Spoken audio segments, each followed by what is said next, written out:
જય જવાન જય કિસાન।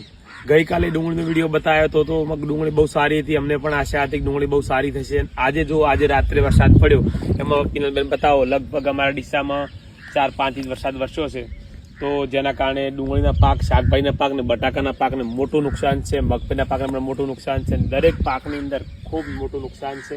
ખરેખર કે પરમાત્મા આગળ ખેડૂત લાચાર છે। દરેક ખેડૂતોના સપના રોળાઈ ગયા છે, ઘણા ખેડૂતોના સપના મોટા મોટા હતા પણ રોળાઈ ગયા છે।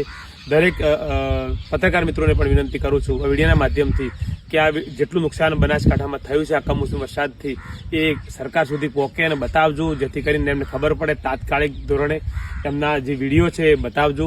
જો આ ડુંગળીનો પાક હતો ટોટલ, મને તો એવું લાગે છે 2 દિવસ પાણી ભરાઈ રહેશે તો નિષ્ફળ જાય મારો પાક તો લાગે છે।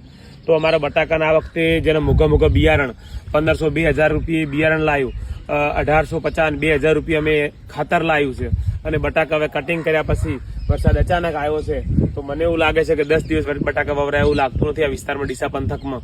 તો ખેડૂતોને ખૂબ મોટું નુકસાન આવે એવું દેખાઈ રહ્યું છે।